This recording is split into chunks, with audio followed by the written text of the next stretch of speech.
ॐ आचण्डाला प्रतिहतरयो यस्य प्रेम प्रवाहो लोकातीतोऽप्यहनजहो लोककल्याणमार्गं त्रैलोक्येऽप्यप्रतिममहिमा जानकी प्राणबन्धो भक्त्या ज्ञानं वृतवरवपु सीतया यो हि रामः स्तब्धीकृत्या प्रलयकलितं वाहवोत्थं महान्तं हित्वा रात्रिं प्रकृतिसहजाम् अन्धतामीस्त्रमिश्रं गीतं शान्तं मधुरमपि यः सिंहनादं जगर्ज सोऽयं जातप्रथितपुरुषो रामकृष्णस्त्विदानीं जय जयो रामकृष्णो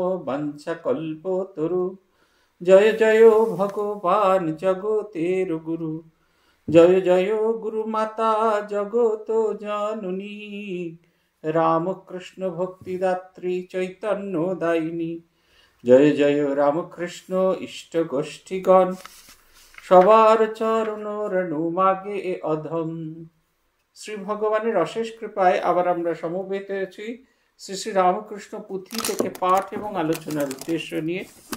আমরা যে অধ্যায়টি পড়ছিলাম সেটা হচ্ছে আমাদের অধ্যায়ের নাম হচ্ছে ভক্তের ভজনা ও অধরের ঘরে মহোৎসব।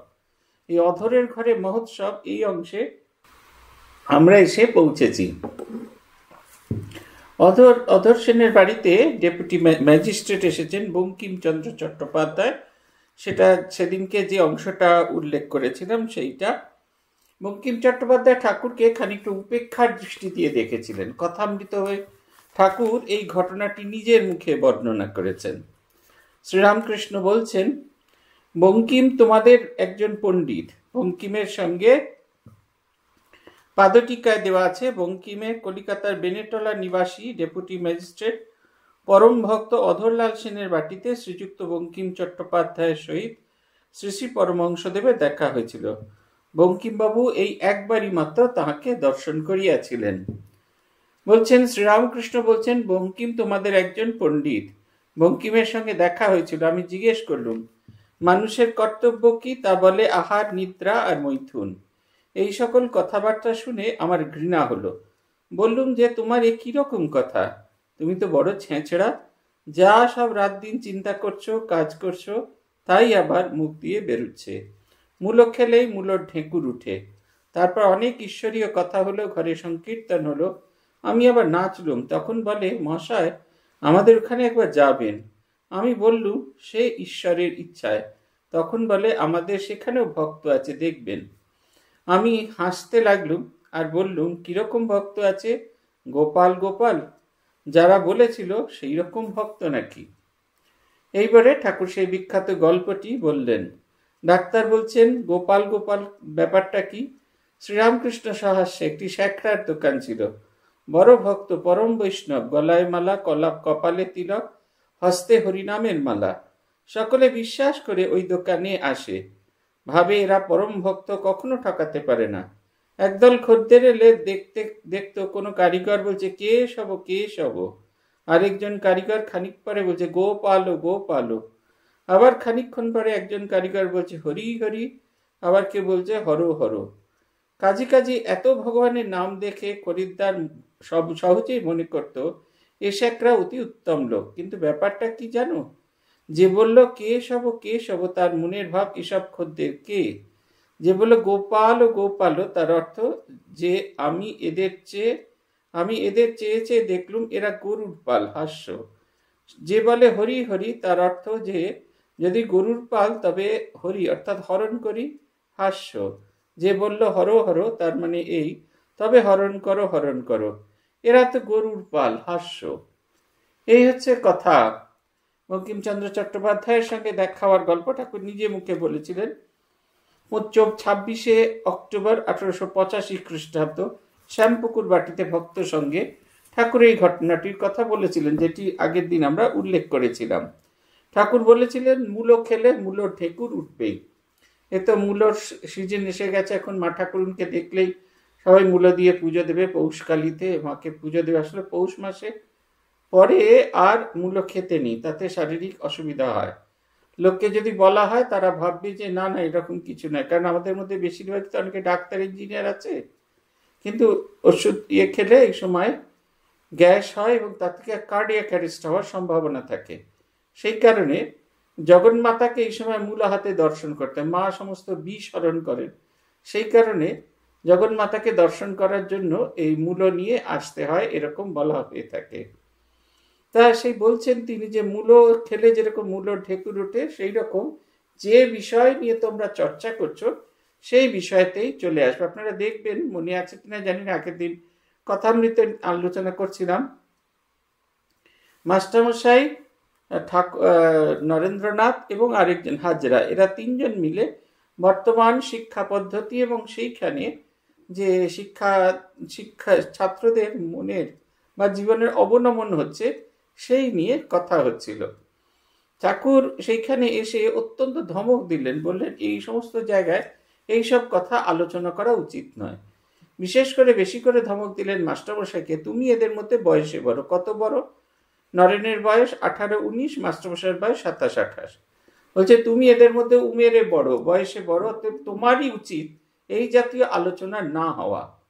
ভগবানের কথা যত আমরা আলোচনা করতে থাকবো তত আমাদের জীবনের ভেতরে, জীবনচর্যার ভেতরে ভগবত অনুভূতি, ভগবত প্রাপ্তি এবং ভগবানের জন্য আকুতি, এই জিনিসগুলো তৈরি হতে থাকবে। বঙ্কিম আমরা শেষ করেছিলাম এখানে যে ঠাকুর বলছেন, স্বভাবে না থাকে চাপা স্বভাবের জোরে, উপরেতে উঠে তাই যেমন ভিতরে। বঙ্কিমে দেখিয়া প্রভু সলজ্জ বদন, ঈশ্বরীয় কথা পরে কইলা উত্থাপন। বলছেন যে যেটা আমাদের মনে থাকে, আমাদের অনেক সময় এই আমরা যা ডুয়াল একটা আমাদের ক্যারেক্টারিস্টিক চাই থাকে আমাদের ভেতরে, ডক্টর জেকল এন্ড মিস্টার হাইড, প্রায় সবার ভেতরে কম বেশি আমাদের সবার ভেতরে ডক্টর জেকল অ্যান্ড মিস্টার হাইড। আমরা যখন বাইরের পৃথিবীতে আসি তখন আমরা একরকম ভাবে অভিনয় করে থাকি, আর যখন আমাদের নিজেদের ভেতরের পৃথিবীতে থাকি তখন অন্যরকম ভাবে থাকি।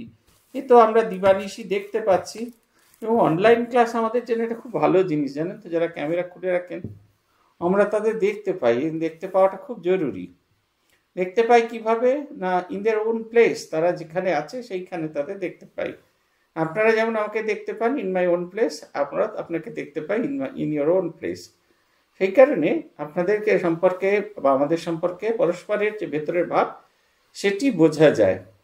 এই যে মাঝে মাঝে আপনারা দেখেন না, ক্লাস চলাকালীন আচমকা কারুর মাইক্রোফোন অন হয়ে যায় এবং তখন দেখা যায় যে ওখানে সিরিয়াল চলছে, কিন্তু তিনি কিন্তু খুব একনিষ্ঠ হয়ে বসে আমাদের ক্লাস করছেন, কিন্তু ক্লাস করছেন না সেটা বোঝা যায়। পুথিকার লিখছেন, তত্ত্ব কথা আলাপনে কিছুক্ষণ যায়, ব্রাহ্মগণে সঙ্গীতে ইঙ্গিত কইল রায়, এক তারা খোল আর করতাল শনে, সঙ্গীত আরম্ভ কইলা ব্রাহ্ম ভক্তগণে, একতানে ভক্তি ভরে ব্রহ্মগুণ গীত, ত্রৈলোক্যের মিষ্ট কণ্ঠে সকলে মোহিত, আবেশে ভরে পরে প্রভুর কীর্তন, সেই সঙ্গে দিলা যোগ যত ভক্তগণ, জনমন বিমোহন নর্তন দেখিয়া, সকলে প্রভুর প্রাণে আছে নিরখিয়া, নাচিতে নাচিতে সঙ্গে নিত্য নিরঞ্জন, হেনকালে শুনো কিবা হইল ঘটন, সুরার বোতল ছিল তাহার বগলে, পিছলিয়া পড়িল সভার মধ্যস্থলে, লুকানো লাজের হাড়ি ভেঙে গেল হাটে, বোতল কি দেখিবারে বহু লোক ছোটে, বোতলে কি দেখিবারে বহু লোক ছোটে, যে আসে জানিত কাছে মনে করি সন্দেহ, সেই পায়ে দিগুপ্তের পাঁচনের গন্ধ, শ্রীপ্রভুর লীলাকাণ্ড দেখো তুমি মন, চকিত হইল সুরা গুপ্তের পাচন। এই ঘটনাটা নিয়ে ঠাকুরের খুব স্বামীজির খুব আপত্তি ছিল। তিনি বলেছিলেন তার কি আর কোনো কাজ ছিল না ডিগুপ্তের মদের বোতলকে ডিগুপ্তের পাঁচনে পরিণত করা? এছাড়াও তো তার অনেক কাজ ছিল। এই যে কেন তিনি স্বামীজি চেয়েছিলেন যে ঠাকুরের একটা প্রামাণ্য জীবনী গ্রন্থ লেখা হোক, তার কারণটা হচ্ছে শ্রীরামকৃষ্ণের এই যে আশা, তার যে তীব্র ত্যাগ, তার যে তীব্র তপস্যা, তার যে ভগবানের জন্য ঐকান্তিকতা, এইগুলোর কথা মানুষে জানুক, এবং এইগুলোর কথা মানুষ জানলে তারা ভগবানকে চাইবার জন্য চেষ্টা করবে, তারা ভগবানের প্রতি আসক্ত হবে, ভগবানের দিকে তারা এগিয়ে যাবে। এবং এটা যদি না হয় তাহলে কখনো তার যে এত কষ্ট করে আসা সেটা কখনো হয় না। প্রভু সেদিনকে গান গাইছেন, অধরের বাড়িতে কীর্তন হচ্ছে, গান গাইছেন ত্রৈলোক্যনাথ সান্যাল। ব্রাহ্ম ভক্তদের মধ্যে যারা খুব বিখ্যাত গায়ক ছিলেন তাদের মধ্যে অন্যতম হলেন ত্রৈলোক্যনাথ সান্যাল। ইনি ঠাকুরকে এই গানটি শুনিয়েছিলেন একবার, কতদিনে হবে সে প্রেম সঞ্চার, হয়ে পূর্ণ কাম বলবো হরি নাম, নয়নে বহিবে প্রেম অশ্রুধার। ঠাকুর এই গানটি তার গলায় শুনতে খুব ভালোবাসতেন। এই গান কথামৃতে আছে, ত্রৈলোক্যনাথ সান্যাল তাকে শুনিয়েছিলেন। অনেক গানই শুনিয়েছিলেন, তার মধ্যে এইটি। যেমন আরেকটি গান আছে, জয় জয় ব্রহ্মময়ী ব্রহ্ম সনাতনী, এই গানটিও তিনি তাকে শুনিয়েছিলেন। অসম্ভব ভালো গান গাইতেন, খুব ভালো সুরকার ছিলেন, শব্দের ওপর খুব ভালো সুর দিতেন, এই সমস্ত কিছু বলছেন। তিনি গাইতে শুরু করেছেন, গাইবার পরে ভক্তরা নাচতে আরম্ভ করেছে, ঠাকুর নাচছেন, বিভোর হয়ে সবাই নাচছেন। এখন সেই বেয়ানের গল্প হয়ে গেছে, সেই দুই বেয়ান, এক বেয়ান আরেক বেয়ানের সঙ্গে দেখা করতে এসেছে। যার সাথে দেখা করতে এসেছে সেই বেয়ান উল বুনছিলেন, তার সঙ্গে যিনি দেখা করতে এসে বলছে, বেয়ান কি আনন্দ তুমি এসেছো, তোমার জন্য কিছু খাবার নিয়ে আসি। এখন উলের গোলাগুলো দেখে যে ভিজিটিং বেয়ান, তার ভীষণ লোভ হয়েছে, তিনি একটা উলের গোলা বগলের মধ্যে লুকিয়ে ফেলেছেন। মহিলা তো খাবার নিয়ে এসেই বুঝতে পেরেছেন তার গোলার একটি কম পড়ে আছে, বলছে, বেয়ান তুমি এসেছো, এতে আমাদের কি আনন্দ হচ্ছে, এসে দুহাত তুলে নাচি। আর সে বেয়ান দুহাত তুলে নাচছেন, আর ভিজিটিং বেয়ান এক হাত তুলে নাচছেন। বলছেন, বাবা বেয়ান দুহাত তুলে নাচতে হয়। তখন এই ভিজিটিং বেয়ান বলছে, যে যেমন জানে বেয়ান, যে যেমন জানে। এইখানে নিরঞ্জনে, নিত্য নিরঞ্জনেরও ঠিক একই কাণ্ড হলো। দুহাত তুলে যেই নাচতে গিয়েছে, বগলের ভেতরে যে মদের বোতল ছিল সেটা হুরুত করে খসে নিচে পড়ে গেল, একবারে ভেঙে চুরচুর হয়ে গেল। সবাই ছুটতে ছুটতে দেখতে এলো যে বোতলে কি আছে, মদের বোতল। শ্রীরামকৃষ্ণদেব মদের বোতল সঙ্গে করে ঘুরে বেড়াচ্ছে। কিন্তু অদ্ভুত ব্যাপার, যখন সবাই সেই বোতলের যে ভেতরের যে জিনিসটি সেটি দেখার চেষ্টা করছে, সবাই গন্ধ পেতে থাকলো ডিগুপ্তের ওষুধের, পাচনের ওষুধের যেরকম গন্ধ হয় সেই রকম গন্ধ। পরদিন কথা ছুটে গেল কানে কানে, গিরিশ ঘোষের কাছে তাহারও ভবনে, যখন বসিয়া তেহ আনন্দে বিহ্বল, পান করিতেছেন কাছে মদেরও বোতল। বারতায় অবিশ্বাস হইল তাহার, যদ্যপিও নিজে তিনি বিশ্বাস অবতার। সন্দেহ হৃদয়ে মধ্যে হইল যেমন, শুনো কি করিলা খেলা সন্দেহ মোচল। বোতল হইতে তেহ যত পাত্র খায়, সকলেই ডিগুপ্ত গন্ধ বহেতায়। সে বোতল রাখিয়া খুলিয়া আর অন্য, তাহাতেও সেই গন্ধ কিছু নাই ভিন্ন। শ্রীপ্রভুর রঙ্গ ইহা বুঝিয়া তখন, সেদিনের মতো কইলা পার সমাপন। নানা খেলা মদ লয়ে গিরিশের সনে, করিলেন প্রভুদেব লীলার প্রাঙ্গণে। বলছেন, এই ঘটনা যখন গিরিশ ঘোষের কাছে এলো, সে তো কখনোই বিশ্বাস করলে না, হতেই পারে না। মদের বোতল ভেঙে গেল, তার মধ্যে ডিগুপ্তের পাচন হবে। কিন্তু হঠাৎ সে অনুভব করতে থাকলো, সে যেটি পান করছে তাতে ডিগুপ্তের ওষুধের পাচনের গন্ধ বেরোচ্ছে। তাড়াতাড়ি করে সেই মদ ফেলে দিয়ে আরেক গ্লাস মদ ভরলেন, তাতেও সেই একই গন্ধ। সেই বোতল ফেলে দিয়ে আরেকটি বোতল খুললেন, তাতেও সেই একই গন্ধ। তার মনে হলো এই সমস্তই শ্রীরামকৃষ্ণের লীলায় হচ্ছে। তার যে অবিশ্বাস সেটা যেন তিনি কাটিয়ে, তিনি যে অঘটন ঘটন পটিয়েছি মায়া শক্তিময় ঈশ্বর, এইটা যেন তাকে বোঝানোর। পুতিকার বলছেন, শ্রীরামকৃষ্ণ তাকে নিয়ে কত লীলা করেছেন তার ঠিক নেই। গিরিশ ঘোষ এসেছেন ঠাকুরের সঙ্গে দেখা করতে দক্ষিণেশ্বরে। ঠাকুর লাটুকে বলছেন, যা দেখি লাটু, দেখে এত গাড়িতে কিছু ফেলে টেলে এলো কিনা। লাটু গিয়েছেন, গাড়িতে গিয়ে দেখলেন কিছু ফেলে আসেননি গিরিশ ঘোষ, মদের বোতলই খালি ফেলে এসেছেন। সেই মদের বোতল নিয়ে আসা হলো দক্ষিণেশ্বরের ঘরে, এবং গিরিশ ঘোষ খেলেন। তারপরে এখন যাকে বলে বল ডান্স, ঠিক সেই রকম গান হচ্ছে, ঠাকুর গান গাইছেন, গিরিশ ঘোষ আর শ্রীরামকৃষ্ণ হাতে হাত দিয়ে ধরে একে অপরকে ধরে বল ডান্স নাচছেন ওই দক্ষিণেশ্বরের ঘরে, যে ঘরটিতে আমরা এখন আর ঢুকবার সুযোগ পাই না। ওই দক্ষিণেশ্বরের অদ্ভুত, গিরিশের ভেতর থেকে তিনি যেন একটু একটু করে সে যে নেশা করার যে ইচ্ছা সেটা যেন কেড়ে নিচ্ছেন, নিজের কাছে যেন তিনি কেড়ে নিচ্ছেন। পুথিকার বলছেন, অপর ঘটনা একদিন শুনমন, অন্নপাত্র প্রভু দেবে কইল নিবেদন। প্রসাদ গ্রহানন্তর হয় তারপরে, বোতল হইল খালি নেশা নাহি ধরে। অতি তীব্র তেজস্কর কারণ তাহার, চারি আনা পানে অন্নে চেতন হারায়। অতঃপর খুলিলেন দ্বিতীয় বোতল, তাহাও লাগিল যেন পুকুরের জল। তৃতীয়তে কোনো কাজ হইল না আর, উদরে কেবল মাত্র জলেরও ভাণ্ডার। শ্রীপ্রভুর রঙ্গ তবে বুঝিয়া তখন, সেদিনের মতো কইলা কর্ম সমাপন। নানা রঙ্গ শ্রীপ্রভুর ভক্তদের সনে, চৈতন্য উদয় হয় শ্রবণ কীর্তনে। আরেকদিন তার হলো, ঠাকুর বলেছিলেন না যে মদ্যপান করতে পারো, কিন্তু জগন্মাতাকে দিয়ে, সুরেন্দ্রকে এই কথাটা তিনি বলেছিলেন। সেই কথা শুনে গিরিশ ঘোষ ঠাকুরের উদ্দেশ্যে সেই অন্ন এবং তার জন্য পানীয় সেটিও তাকে নিবেদন করে খাচ্ছিলেন। জল খাচ্ছেন, কিন্তু তার আর জলেতে কোনো নেশা হচ্ছে না, মনে হচ্ছে না পুকুরের জল খাচ্ছেন। তার মনে হলো যে এই যে এত তীব্র ভয়ানক এই যে মদ, এতে আমার নেশা হচ্ছে না, এর চেয়েও বেশি তীব্রতর মদ খেতে হবে। এই মদের বোতলটি ছেড়ে দিয়ে আরেকটি মদের বোতল তিনি খুলে তার থেকে ঢাললেন। সে খেয়েও মনে হচ্ছে পুকুরের জল। এর পেছনে একটাই কারণ আছে, আমরা যদি মনকে উচ্চ থেকে উচ্চতর ভূমিতে নিয়ে যাই, যে জিনিসে আমরা মত্ত হয়ে থাকি, সেই মাদকতা আমাদের ভেতরে আর থাকে না, সেই জিনিসগুলির প্রতি মাদকতা থাকে না। আপনাদের এই ঘটনাটা আমি এর আগেও বলেছি আরেকবার। আমরা যখন পিপিটিসিতে জয়েন করেছি বেলুড় মাঠে 1994 সালে, আমাদের বেলুড় মঠ থেকে দক্ষিণেশ্বরে নিয়ে যাওয়া হয়েছিল। ফিরে এসে আমাদের পূজনীয় স্বামী আত্মস্থানজিকে ডিটেলে বলতে হতো কে কি দেখেছি, একই ঘটনা কে কিরকম ভাবে দেখেছি তিনি শুনতে চাইতেন। একটি প্রশ্নে আমাদের সবাই ঐক্যমত্য ছিল। মহারাজ জিজ্ঞেস করেছিলেন কোন জায়গাটা তোমাদের সবচেয়ে বেশি ভালো লেগেছিল। আমরা বলেছিলাম শ্রী শ্রী মায়ের ঘর, কি সুন্দর বারান্দা, কি সুন্দর গঙ্গা থেকে সোজা হাওয়া আসে। মহারাজ বলেছিলেন আজ্ঞে না, 2 মানুষ সমান ওইখানে বেড়া দেওয়া ছিল, এত ঘন বেড়া, তার ভেতর দিয়ে সূর্যের আলো খুব সরু রশ্মিকারে প্রবেশ করত।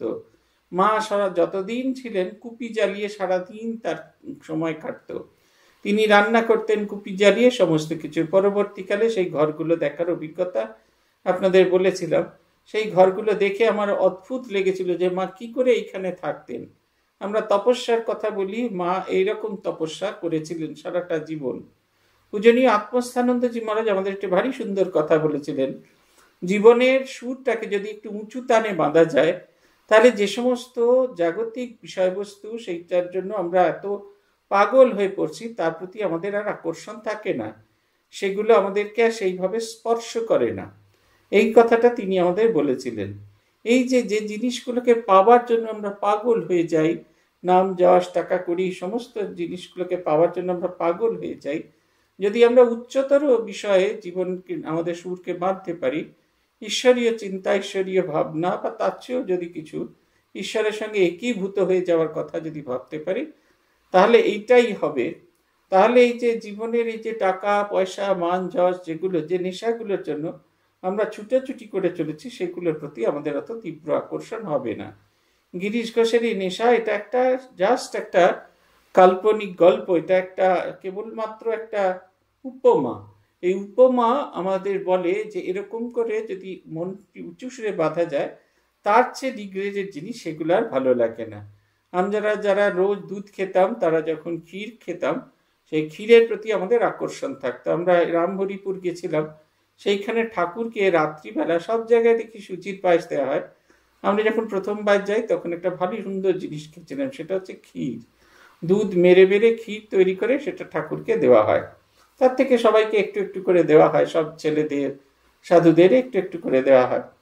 তা সেইটা খেয়ে আমাদের খুব ভালো লেগেছিল। এবার গিয়েই জিজ্ঞেস করলাম সেই ক্ষীরটা পাওয়া যাবে, আমরা সেই ক্ষীরটা খেলাম। এবার যদি তার চেয়ে উচ্চতম জিনিস, আজকে আমাদের এখানে নবান্ন হয়েছিল, সেই নবান্ন সেটি আরো বেশি আকর্ষণীয়, নতুন চালের পায়েস হয়েছিল, আরো আকর্ষণীয়, এই সমস্ত কিছু খুব আকর্ষণীয়। এই রকম করতে করতে জৈবিক যাবতীয় আকর্ষণ, তার থেকে যখন অতি জাগতিক জিনিসের প্রতি আমাদের আকর্ষণ হয়, তখন এই যে জৈবিক জিনিসপত্র, এগুলো আমাদের স্পর্শ করে না। আমরা মানুষরা অবাক বিস্ময়ে তাকিয়ে দেখি এই মানুষগুলো কেমন করে এগুলো করে থাকেন। পূজনীয় মুমুক্ষানন্দজি মহারাজের কথা শুনেছিলাম, তিনি কখনো কোনো জিনিস খাবার পঙ্গাতে চাইতেন না। তিনি যখন খেতে বসতেন তার সামনে দিয়ে যেটা আসতো, যেটা দেওয়া হতো সেটা তিনি খেতেন, যেটা খেতে তার অসুবিধা হতো সেটা তিনি খেতেন না। যতটুকু তার প্রয়োজন ততটুকু নেবার পর হাতটা তুলে এমনি করে তুলে দিতেন, আর যাতে না দেওয়া হয়। তিনি বলতেন, আমরা সাধুরা ভিক্ষা করি, আমাদের এখন যে বেলুড় মঠে খাবার দাবার এটা অনেকটা অর্গানাইজ ভিক্ষা, কেউ কেউ টাকা পয়সা দেয় তাই দিয়ে মঠ তৈরি করে আমাদের ভিক্ষা নেন। আমাদের সেই ভিক্ষুকের ভাবটা কখনো ত্যাগ করলে চলবে না। এই কারণে যখন সামনের মানুষ বসে বলছে ভাতটা সেদ্ধ হয়নি, তখন তিনি কিন্তু নিঃশব্দে খেয়ে যাচ্ছেন।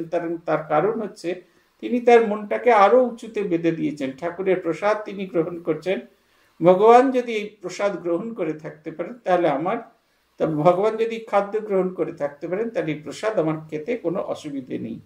গিরিশচন্দ্র ঘোষ শ্রীরামকৃষ্ণের নেশায় এমন আকৃষ্ট হয়ে পড়েছিলেন, তিনি যেন তার চেয়ে নিচের যে জৈবিক নেশা বা জাগতিক নেশা সেগুলো তাকে স্পর্শ করছে না। প্রতিকার বলছেন, নানা রঙ্গ শ্রী প্রভুর ভক্তদের সঙ্গে চৈতন্য উদয় হয় শ্রবণ কীর্তনে। ভগবানের সঙ্গে এইরকম নানা রকমের লীলা ভগবান করে থাকেন, ভক্তদের সাথে এরকম লীলা করে থাকেন। চৈতন্য উদয় হয়। কেন চৈতন্য উদয় হয়?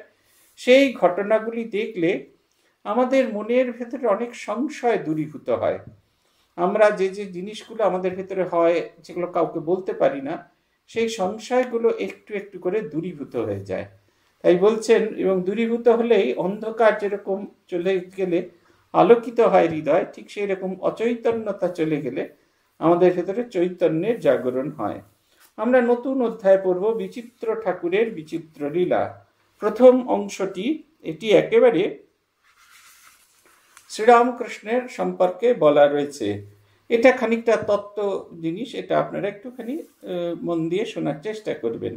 জয় জয় রামকৃষ্ণ অখিলের স্বামী, জয় জয় গুরু মাতা জগত জননী, জয় জয় দোহাকার যত ভক্তগণ, সবার চরণ রেণু মাগে অধম।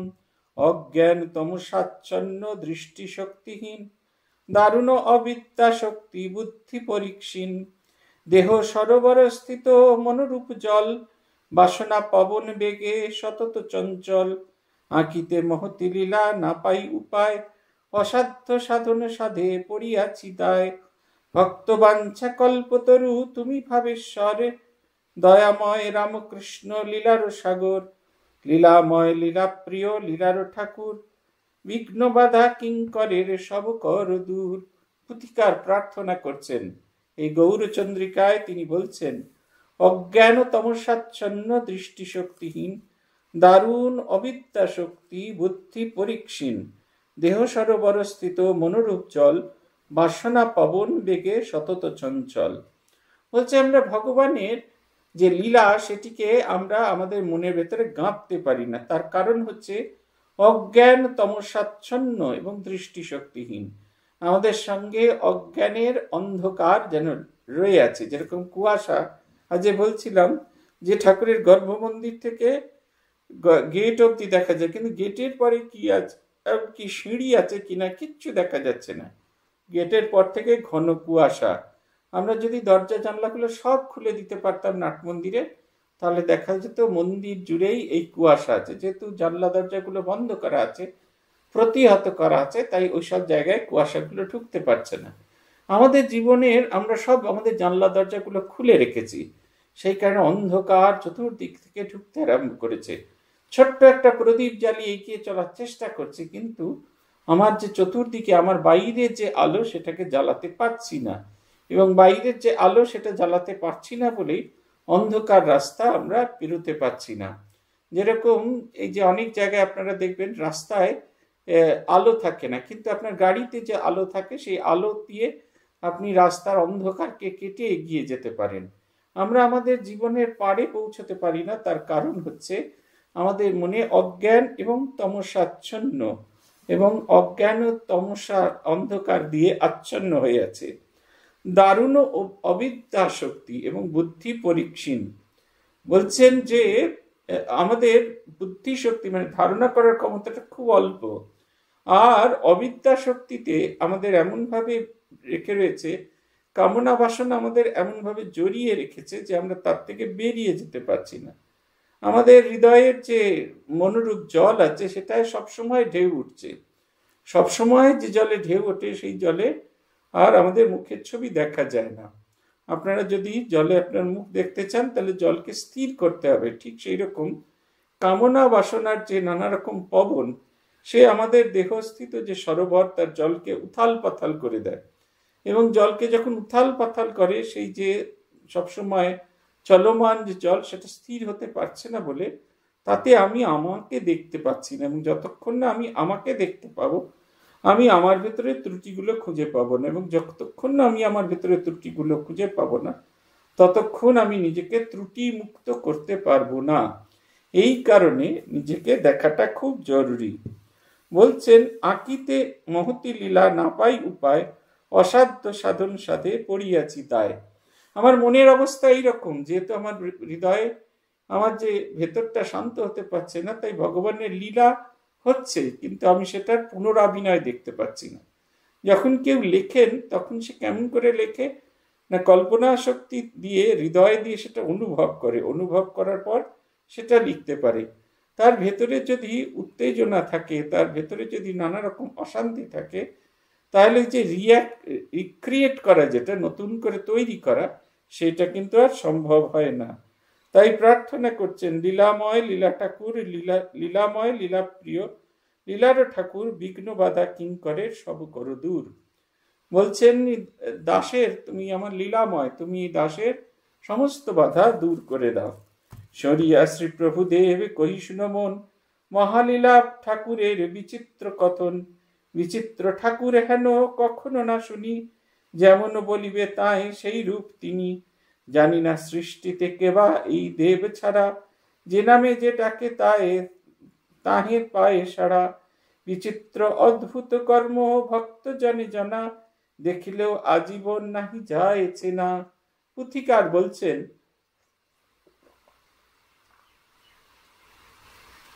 তিনি এক অদ্ভুত মানুষ। কিরকম অদ্ভুত? তাকে যে যেভাবে দেখতে চেয়েছে তার কাছে তিনি সেইভাবে প্রকাশিত হয়েছেন। তিনি কখনো নিজেকে একই রকম করে রাখেন। ভূতেশানন্দজি মহারাজ আমাদের বলতেন, হিন্দু ধর্ম খানিকটা হলো অনেকটা স্বয়ংবর সভার মতো। স্বয়ংবর সভা হচ্ছে, রাজকুমারী স্বয়ংবর সভা হচ্ছে, একজন ঘোষক এগিয়ে এগিয়ে চলেছেন, বিভিন্ন রাজ্যের রাজা এবং রাজকুমাররা এসছেন তার পানি প্রার্থনা করতে। তারা বসে আছেন পরপর, ঘোষক এক একজনের সামনে যাচ্ছেন এবং সেই রাজার নাম, তার পরিচয়, তার বংশ পরিচয়, তার কীর্তি কথা গাইছেন। রাজকুমারী অপছন্দ হলে এগিয়ে চলেছেন, আবার সেই ঘোষক পরের রাজার কাছে যাচ্ছেন। বলছেন, আমাদের অবস্থাটা ঠিক সেই রকম। আমার মনের সঙ্গে যার মিল হয় তার গলাতেই মালা পড়ায়। মানে বহু মানুষ হচ্ছে, তার মধ্যে একজনকে চয়ন করে নি। শ্রীরামকৃষ্ণের বৈশিষ্ট্য হচ্ছে তিনি একটাই, যে তাকে যেভাবে দেখতে চায় তার কাছে তিনি সেইভাবে প্রকাশিত হন। শ্রীরামকৃষ্ণের সেই বিখ্যাত রঙের গামলা, সবাই সাদা কাপড় নিয়ে এসেছে, বলছে আমাকে নীল রঙে চুপিয়ে দাও, আমাকে লাল রঙে চুপিয়ে দাও, আমাকে সবুজ রঙে চুপিয়ে দাও। রংরেজ সেই কাপড়টিকে তার ভেতরে ঢোকাচ্ছেন, জলের ভেতরে ঢোকাচ্ছেন, এবং যখন কাপড় থেকে এই জল থেকে কাপড়টি তুলছেন তখন সেটি সেই রঙের হচ্ছেন। শেয়ানা সবাই থাকে না, কয়েকজন, গুটি কয়েক থাকেন। তাদের মধ্যে একজন শেয়ানা বলছেন, তুমি যে রঙে নিজেকে রাঙিয়েছ আমাকেও সেই রঙে রাঙিয়ে দাও। এটা হচ্ছে কথা। শেয়ানা সে বলছে, আমাকেও সেই রঙে রাঙিয়ে দাও, আমার ভেতরের রঙকেও সেই মতো তুমি রাঙিয়ে দাও। এইটা তিনি বলতে চাইছেন। বলছেন শ্রীরামকৃষ্ণ ঠিক সেই রকম। বলছেন, দেখিলেও আজীবন নাহি যায় চেনা, তার কাছে থাকলেও তাকে ঠিক মতো বোঝা যায় না। পুথিকার লিখছেন, এক রূপে বহু রূপ, লীলা সুমধুর, দেশীয় জাতীয় নহে বিশ্বেরও ঠাকুর। বিচিত্র ভাবের বর্ণ কে করে নির্ণয়, শ্রীঅঙ্গ রঙ্গের ভূমে সমুদিত হয়। কখনো শ্রীঅঙ্গে হয় সমাধি কবির, সমন ইন্দ্রিয়াদি প্রাণ বায়ু স্থির। শরীর বিজ্ঞানবিদ দেহ জ্ঞান ভারী, নানাবিধ পরীক্ষার নাহি পায় নারী। আখি তারা অঙ্গুলির তারা পরশন, তথাপিও না হয় তাহে পলক পতন। শারীরিক ক্রিয়াকার্য লুপ্ত একেবারে, শরীর ব্যতীত কিছু না থাকে শরীরে। পুথিকার বলছেন যে অদ্ভুত মানুষ তিনি। তিনি যখন সমাধিস্থ হতেন, বলছেন তার অদ্ভুত লীলা, বিজাতীয় নয়, একমাত্র দেশীয় নন, তিনি বিশ্বের ঠাকুর। এই অভেদানন্দজির কাছে একজন এসেছিলেন। তিনি এসে বলছেন তিনি একজন ভারতীয় যোগীকে মাঝে সাঝে দেখে থাকেন তার স্বপ্নে। তাকে দেখতে এরকম, তাকে দেখতে এরকম, তাকে দেখতে এরকম। তারপরে একদিন অভেদানন্দজি এটা শুনে তাকে সেই ছবিটা দেখালেন। ছবিটা দেখানোর পর তিনি বললেন, আমি যে ভারতীয় যোগীকে দেখি তিনি ঠিক এইরকম। শ্রীরামকৃষ্ণের সাদা কালো ছোট ছবি অভেদানন্দজির কাছে আছেন। সেই আর্টিস্ট তাকে দেখছেন এবং তার সেই কল্পনা যেরকম আছে সেরকম এঁকে চলেছেন। একদিন অভেদানন্দজি বক্তৃতা দিতে শুরু করেছেন, আর এমন সময় সে এসে হাজির। সে জিজ্ঞেস করছে, আমি কিছুতেই বুঝে উঠতে পারছি না কোন রঙের কাপড় তাকে পরাবো। অভেদানন্দজি লম্বা স্বামীজির মতো রকম মাথায় পাগড়ি পরতেন। পাগড়ির তলার গেরুয়া কাপড়টা খানিকটা ছিঁড়ে তাকে ছুঁড়ে দিলেন এবং সেই কাপড়, সেই রং, সেই ছবিতে শ্রীরামকৃষ্ণের ওই রকম পিঙ্ক রঙের কাপড়, অভেদানন্দ একটু পিঙ্ক রঙের গেরুয়া পরতেন, সেই রঙের কাপড় পরিহিত আছে। সে ছবি এখনো আছে অভেদানন্দজির মঠ, স্বামী রামকৃষ্ণ বেদান্ত মঠ, সেইখানে সেই ছবিটি আছে। দেখুন কোন সে বিদেশ, আর এইখানে গণ্ডগ্রাম কামারপুকুরে তার জন্ম। ওইখানে তিনি প্রেরণা দিচ্ছেন। আর্জেন্টিনার স্প্যানিশ ভাষীয়দের মধ্যে তিনি তাদের মধ্যে প্রেরণা দিচ্ছেন। সবার ভেতরে তিনি প্রেরণা দিচ্ছেন। মায়ের জীবনের একটি ঘটনা এই কয়েক বছর আগে উদ্বোধন পত্রিকায় বেরিয়েছিল। তিনি লিখেছিলেন, ভদ্রমহিলা, যে মা কি এখনো আছেন? রঙ্গনাথনজিকে জিজ্ঞেস করেছেন, মহারাজ খালি হেসেছিলেন। তারপরে তিনি এসেছেন, এসে ঘুরে সব দেখা টাকা হয়ে গেছে। যেদিন চলে যাবেন সেদিন খুব সকালে, সেদিন দুপুরে খাবার পরে তিনি এসেছেন। এসে দেখছেন যে সেই একজন ভদ্রমহিলা তিনি ওই ঝাঁট দিচ্ছেন, মায়ের মন্দিরের সামনে ঝাঁট দিচ্ছেন এবং তিনি স্বাভাবিকভাবে তার সঙ্গে তেলেগু ভাষায় কথা বলছেন। ভদ্রমহিলা একবারও মনে হলো না যে কে তিনি, কে তাকে কোথায় দেখেছেন। তিনি সেই বাঙালি মহিলা, সাদা লাল পেড়ে কাপড় পরে তেলেগু ভাষায় তার সাথে কথা বলে চলেছেন। তারপরে যখন তিনি এই ঘটনা গিয়ে রঙ্গনাথানজিকে বললেন, তখন রঙ্গনাথানজি একদম মোহিত হয়ে গেছেন তার কথা শুনে। তিনি শ্রী শ্রী মায়ের দর্শন পেয়েছেন, অন্যদের কাউকে তিনি দেখাতে পারেননি। মা তার কাছে তার ভাষায় তার মতো হয়ে বলতে শুরু করেছেন। এরা কখনো দেশীয় নন, সর্বজনীন, সেই সর্বজনীন সেই জগদম্বা তিনি তার মায়া রূপ পরিগ্রহ করে আমাদের সামনে প্রকাশিত হচ্ছেন। বলছেন যে তাঁর ঠাকুরের যখন সমাধি হতো তখন তার শরীরে কোনো রকম বাহ্যিক চিহ্ন লক্ষ্য করা যেত না, মানে তার শরীর মৃতবৎ হয়ে যেত। এমনকি এই ডক্টর মহেন্দ্রলাল সরকার পরীক্ষা করে দেখেছেন, চোখ ফাঁক করে দেখেছেন, মনি স্থির হয়ে গেছেন, মৃত শরীরের মতো। বলছেন শারীরিক ক্রিয়াকর্ম লুপ্ত একেবারে, শরীর ব্যতীত কিছু থাকে না শরীরে। শরীর ছাড়া শরীরের ভেতরে সব কিছু আছে, একটা দেহ আছে, হাত আছে, পা আছে, সব আছে, কিন্তু কোনোটাতেই সেটা পরিচালন যে প্রাণ শক্তি সেটি নেই। কেমন দেখাতো তাকে? বলছেন সমাধি দ্বিতীয় ধারা বিভিন্ন রকম, প্রাণের সঞ্চার দেহে রাহে অনুক্ষণ, বদন প্রসন্ন জল চন্দ্রিমার পারা, অবিরত বিক্ষরিত আনন্দের ধারা, যেন কত প্রেমাস্পদ সঙ্গে আলিঙ্গন, অন্তরে উঠেছে তাই আনন্দ এমন, আনন্দ কেবল আনন্দ আধেও আধারে, আনন্দ প্রতিম হেন নহে বর্ণিবার, আনন্দের ঘনমূর্তি করি দর্শন, সান্নিধ্যে দর্শক বৃন্দে আনন্দ মগন। বলছে এই একটা ধারা ছিল যেখানে তার শরীর সম্পূর্ণ স্থির হয়ে যেত, মৃতবৎ। তিনি আর অন্য কোনো রকম কোনো কিছু তাকে বোঝা যেত না, তিনি একেবারে মৃতবৎ মানুষের, মরা মানুষের মতো হয়ে যেতেন। আবার দ্বিতীয় বৎ, সেটা হচ্ছে তিনি যখন এই নাচতেন, গাইতেন, আনন্দ করতেন, তখন সেই করতে করতে যখন তিনি সমাধিস্থ হতেন তখন তাকে দেখে বোঝা যেত তার শরীরে প্রাণ আছে, প্রাণের সঞ্চার দেহে রহে অনুক্ষণ, তিনি যে জীবিত সেটা বোঝা যেত। কিন্তু কেমন দেখাতো তাকে? বলছেন বদন প্রসন্ন জল চন্দ্রিমার পারা, অবিরত বিক্ষরিত আনন্দের ধারা, মুখমণ্ডলটা দেখার মতো, চাঁদের মতো, সূর্যের মতো নয় কেন, চাঁদের মতো জ্যোতির্ময়। আর সেই জ্যোতি খুব স্নিগ্ধ, সেই জ্যোতি কখনো আমাদের চোখকে কষ্ট দেয় না। সেই চাঁদের জ্যোতির মতো স্নিগ্ধ সেই ধারা, অনুক্ষণ সেই ধারা বয়ে চলেছে, এবং তাতে তার যে মুখখানি বদন প্রসন্নোজ্জ্বল, প্রসন্নতায় উজ্জ্বল হয়ে আছে তার মুখখানি। তাকে দেখে মনে হতো তিনি যেমন আমরা খুব প্রিয়জন কারোর সঙ্গে দেখা হলে তাকে আলিঙ্গন করি, ঠিক সেই রকম তিনিও যেন সেই প্রেমাস্পদকে আলিঙ্গন করছেন। তার ভেতরে এত আনন্দ অন্তরে উঠেছে, তাই আনন্দ এমন। যেমন আমরা প্রিয়জনকে দর্শন করলে তাকে আলিঙ্গন করি এবং আমাদের হৃদয়ের যে আনন্দ সেটা আমাদের মুখে প্রকাশিত হয়, তাকে দেখার যে আনন্দ সেটা আমাদের মুখের মধ্যে প্রকাশিত হয়, ঠিক সেই রকম শ্রীরামকৃষ্ণ যেন নাচছেন, তিনি যেন ঈশ্বরের সঙ্গে একীভূত হয়ে গেছেন, এবং এই একীভূত হওয়ার ফলে তার মনের যে আনন্দ সেটা তার সমস্ত মুখের মধ্যে প্রকাশিত হচ্ছে। বলছেন আনন্দ কেবলানন্দ আধেও আধার, আনন্দ প্রতিম হেন নহি বর্ণিবার। বলছেন কিরকম আনন্দ, দুজনের আনন্দ দেখাচ্ছেন। একজন আরেকজনকে আলিঙ্গন করে তার যে আনন্দ সেটা যেমন প্রকাশ করছেন, অন্যজন এনার সঙ্গে দেখা করে তার যে আনন্দ হচ্ছে সেটাও প্রকাশ করছেন। ঈশ্বরের আনন্দ প্রকাশিত হচ্ছে, ভক্তের আনন্দ প্রকাশিত হচ্ছে, একই সঙ্গে সেই আনন্দ প্রকাশিত হচ্ছে একই জায়গায়। আনন্দ প্রতিম হেন নহে বর্ণিমা। মনে হচ্ছে শ্রীরামকৃষ্ণ মূর্তিটি অপসৃত হয়েছে, সেটি যেন আনন্দ ঘন, আনন্দ জ্যোতির ঘন মূর্তিতে রূপান্তরিত হয়েছে। আনন্দের ঘনমূর্তি করি দর্শন, সান্নিধ্যে দর্শন বৃন্দে আনন্দে মগন।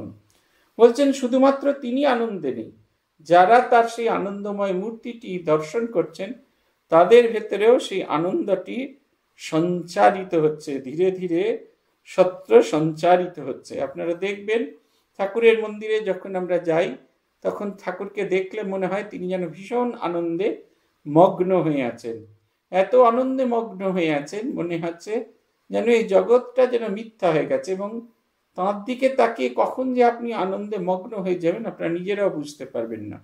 এই কল্যাণীতে যে বিগ্রহটি আছে শ্রী শ্রী ঠাকুরের, সেই ঠাকুরের বিগ্রহটি খানিকটি সেই এই বেলুড় মঠের বিগ্রহের মতো আনন্দে মগন। যত আপনি কাছে যেতে থাকবেন মনে হবে এক্ষুনি আপনার হাত দুটো খপ করে ধরবেন।